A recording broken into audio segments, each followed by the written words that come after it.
thank you. Yeah, I think that we've already heard so many really excellent interventions, and I'm glad actually, because sometimes when you come a bit later on, everyone said everything you already had to say, but I think I hope I can build nicely on it. Yeah, so as you mentioned, I'm working for Women Engaged for a Common Future. We're an global ecofeminist network based in the Netherlands, but then working with a network of incredible woman-led ecofeminist organisations across the globe. So coming from that privilege to work with so many initiatives around the world. And then, as you mentioned, also a member of the CBD Women's Caucus, and then also of the UNFCCC Women and Gender constituency, and sadly not yet of the UNCCD Women's Caucus, but maybe watch this space. And yeah, I think just kind of also going back to the question I was thinking about this morning, like why is it so important to have rights-based approaches, in particular gender justice, integrated in coherent action? I mean, of course, it's a question of justice, it's a question of equity, and I think that the crucial thing to kind of come back to is that there's always a need to respect human rights-based approaches, gender justice, youth justice, indigenous justice, many forms of justice for their own sake. You know, we shouldn't also instrumentalize them for the sake of also key climate, biodiversity and land action. But beyond this, and I'm really curious to hear more about the IPBES assessments that I've kind of started skimming, you know, is that the response options to the interlinked crises, which focus on equity, I understood them to be also ones that are showing really effective impacts and effects with multiple benefits for people and planet. And I think in a time where we're constantly hearing that resources are scarce, capacity is scarce, I may not agree with that all the time, because I think that there's a lot of resources out there that are maybe being directed to the wrong places, of course. In any case, in that kind of setting, it is a really efficient way to ensure streamlined action and bundle resources and really ensure that we're meeting multiple of these crises. So I kind of wanted to structure it around like three levels as I see it. So the community, the national level, and the global level, sorry.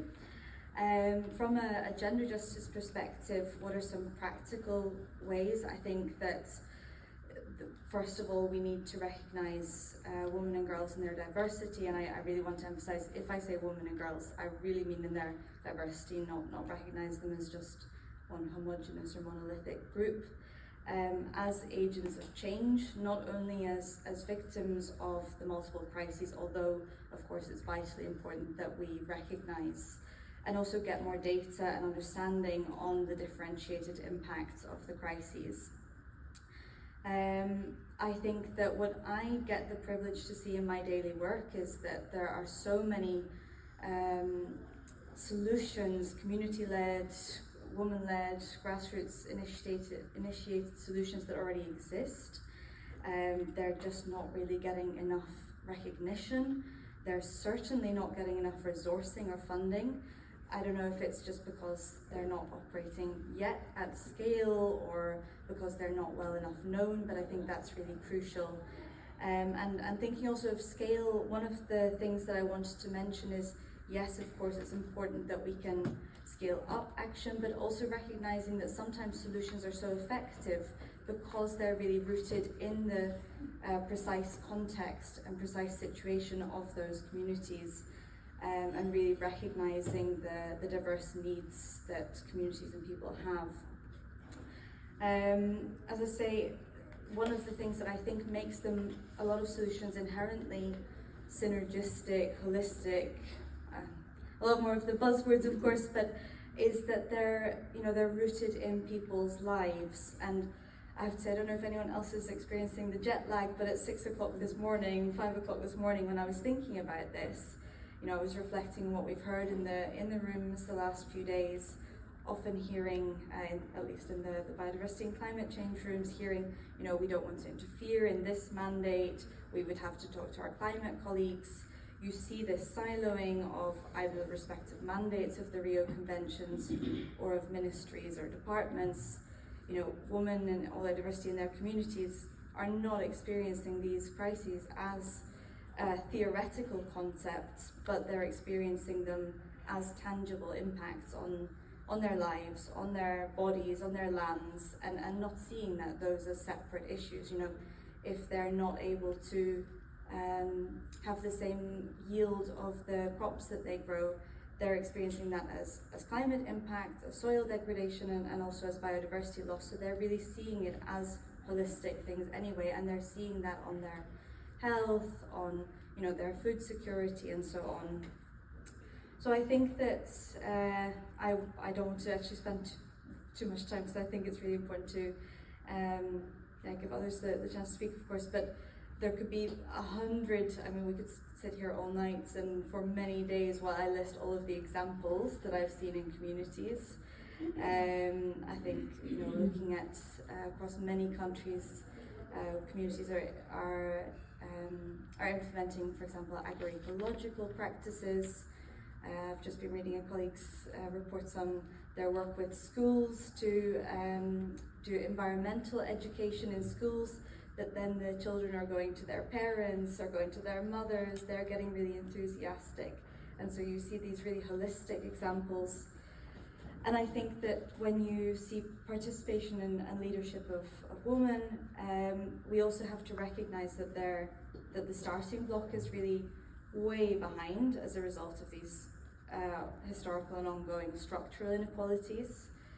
I wanted to name one really key example of my colleagues in Indonesia who've been leading women through a community of women, particularly in forested areas, through what they call the feminist participatory action research. It kind of sounds very high level, but it's really supporting women to identify the injustices in their own communities at a household level, at a community level, and then identify a roadmap forward from that. Other methods exist, like the Gender Action Learning System, GALS, and yeah, I think that those can really implement holistic solutions. I'm sorry, I don't want to take too much time, but let me race through then the national level and global level. I think at the national level, there's a need for the whole of government approach. I mentioned the kind of siloing between ministries and departments. I think cross-ministerial discussions are really important, so that not only you're having the ministries of environment or ministries of climate talking about this, but that they're connecting with their ministries of gender or ministries of women, whatever exists in that context. I think holding multi-stakeholder dialogues, including all rights holders at the national level while reviewing and updating the MBSAPs, NDCs, LDNs is really crucial.